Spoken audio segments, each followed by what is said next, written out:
Hello friends, welcome back to my channel. This is Anshumali Singhai and I am present here before you guys with a new video. तो friends यदि आप channel पर नए हैं तो please इसे subscribe करें और यदि आपको ये मेरा वीडियो पसंद आता है तो इसे लाइक एंड शेयर करना ना भूलें।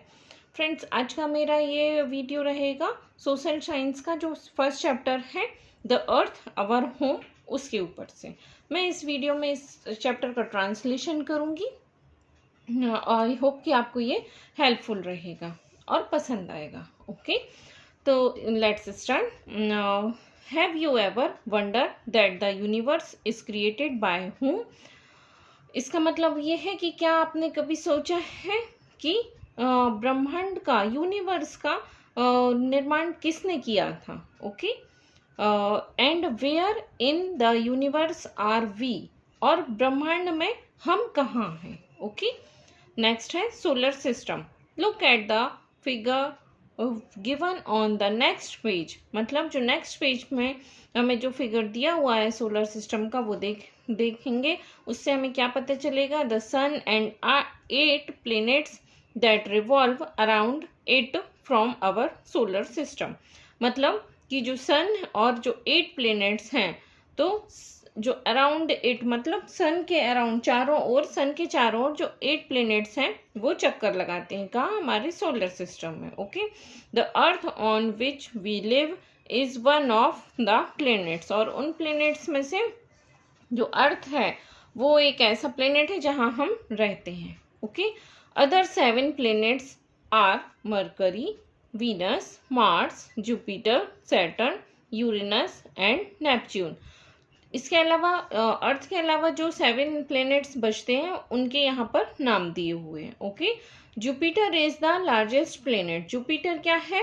लार्जेस्ट प्लैनेट है। ओके, सबसे बड़ा प्लैनेट है। Earth is the only planet where life is possible. Okay, इसका मतलब ये है, हम सभी जानते हैं कि अर्थ ही एक ऐसा प्लैनेट है जहाँ पर लाइफ पॉसिबल है। ओके फ्रेंड्स, देखते हैं नेक्स्ट पेज। यहाँ पर सोलर सिस्टम का पिक्चर दिया हुआ है। ओके, ये सन है, यहाँ पर ये 8 प्लैनेट्स हैं। जो ये इसका जो वो रहता है, इसकी जो कक्षा रहती है, इसका जो ये जो वाइट वाइट दिख रहा है आपको, ये इसका ऑर्बिट है। ये अपने ऑर्बिट में ही चक्कर लगाते हैं सारे। ठीक है, ये प्लैनेट का रास्ता ये है, तो ये यहाँ पर नहीं आएगा, ये अपने ही ऑर्बिट में चक्कर लगाएगा सन का। ओके, स्टार्ट करते हैं। नेक्स्ट है shape and size of the earth. Okay, तो यहाँ इसमें अर्थ के शेप्स एंड साइज के बारे में बताया गया है। The earth is like a huge ball. मतलब अर्थ जो है वो कैसी है? बड़ी बॉल की तरह है। Okay, people in the past had no idea about its shape and they believed that the earth was flat. इसका मतलब ये है कि जब पास्ट टाइम था, पहले के समय में जो लोग थे, उन्हें इसकी शेप के बारे में कोई नॉलेज नहीं था। ओके, और उस मतलब आइडिया नहीं था, वो नहीं जानते थे कि इसका शेप कैसा है। Okay, and they believe that the earth was flat. और वो क्या विश्वास रखते थे, क्या मानते थे कि अर्थ कैसी है? फ्लैट है।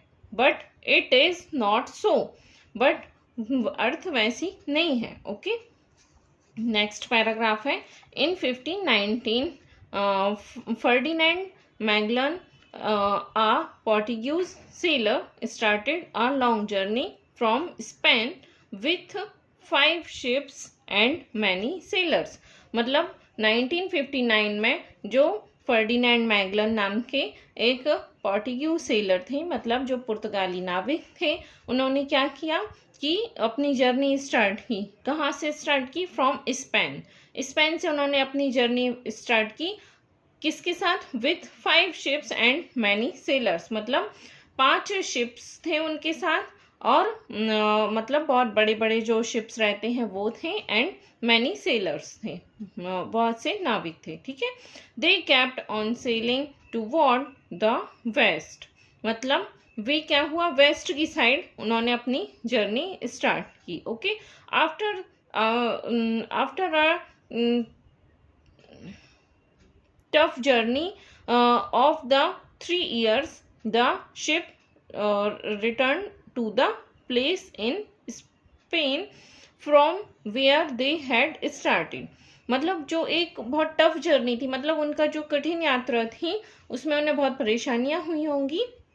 तो जब आफ्टर 3 years, जब वो 3 साल के बाद उनका शिप जब वापस लौटा तो वो कहाँ पर आया, स्पेन के, जहाँ स्पेन से उन्होंने अपनी जो यात्रा ये शुरू की थी वहीं आ गया। ओके, जहाँ से उन्होंने अपनी ये जर्नी स्टार्ट की थी वहीं आ गया था। Okay, this meant that they had sailed around the earth। इसका मतलब क्या था कि वो अर्थ के चारों ओर घूम चुकी थी।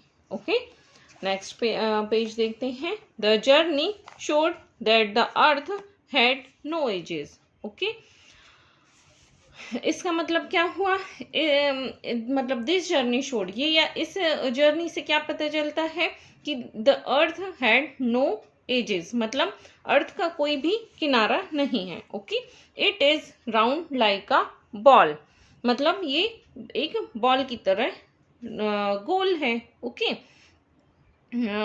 Letter when astronauts went into space and brought back a picture of the earth from there, it was shown that the earth is round।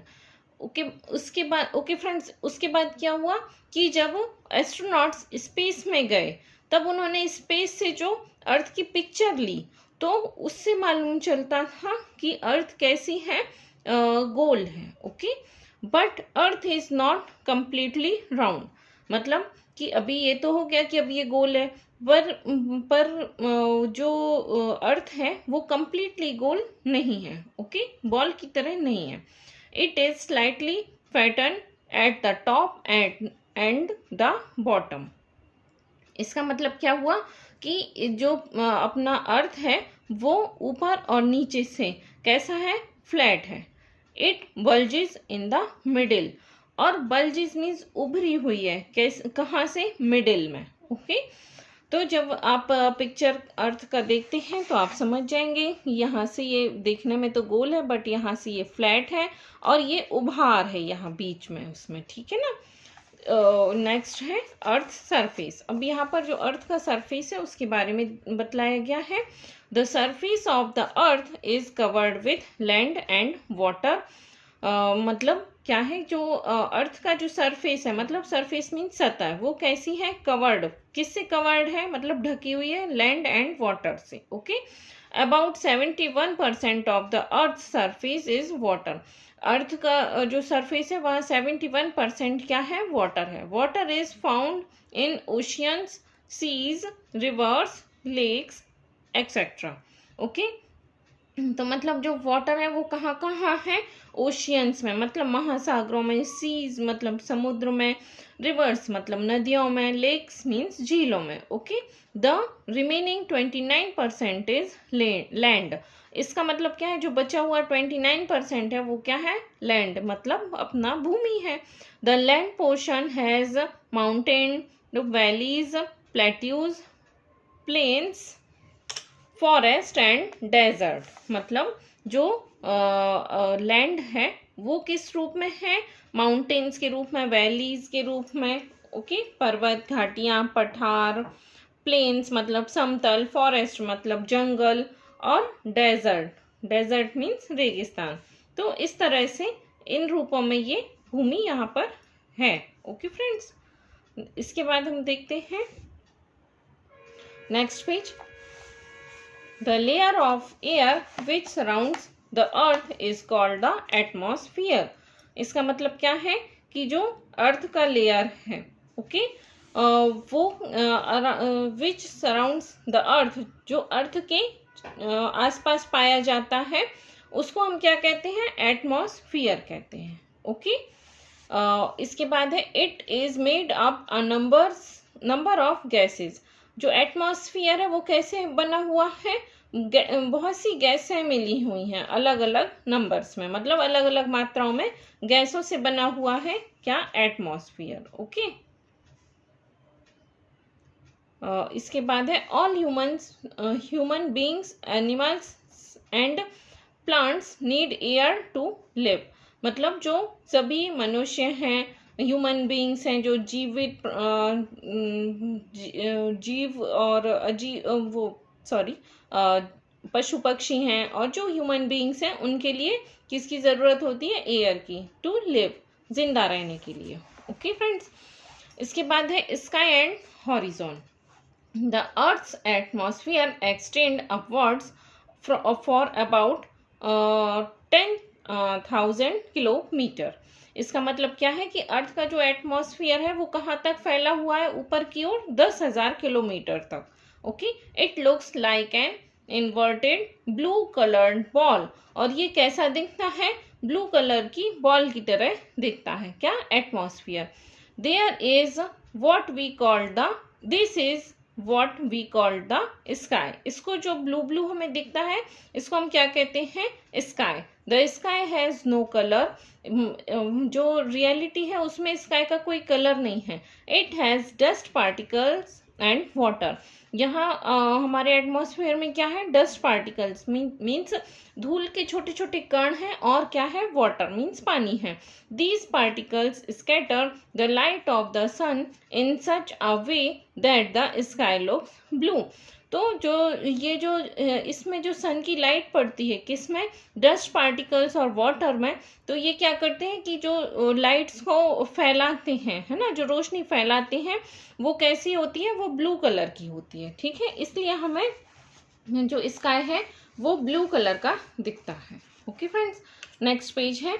When we look from a great distance the sky and the earth appear to meet. मतलब जब हम ध्यान से देखते हैं तो बहुत दूर तक देखते हैं तो हमें क्या दिखता है? कि जो स्काई और अर्थ है, मतलब ये आसमान और ये अर्थ है, तो ये क्या कर रहे हैं? मिल रहे हैं यहाँ पर। Okay, this meeting point is called horizon. जो ये मिल रहे हैं इसको क्या कहते हैं? हॉरिजॉन। ये मीटिंग पॉइंट है। ओके, हॉरिजॉन मीन्स होता है क्षितिज। Okay, in fact the earth and the sky never meet. लेकिन वास्तविकता में क्या है? फैक्ट क्या है? कि जो स्काई और अर्थ हैं वो नहीं मिलते हैं। They only seem to be meeting. वो इस तरह से सिर्फ दिखाई देते हैं। ओके, इसके बाद कोस्ट के बारे में बताया गया है। The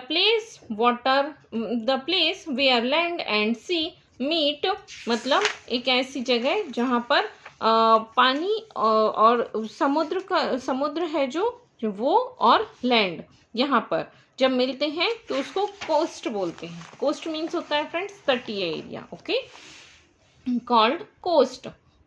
many people live on the coast. बहुत से पीपल कहाँ रहते हैं? कोस्ट में, तटीय क्षेत्रों में रहते हैं। These areas are coastal areas. Coastal areas वही तटीय क्षेत्र। ये एरियाज क्या कहलाते हैं? तटीय क्षेत्र।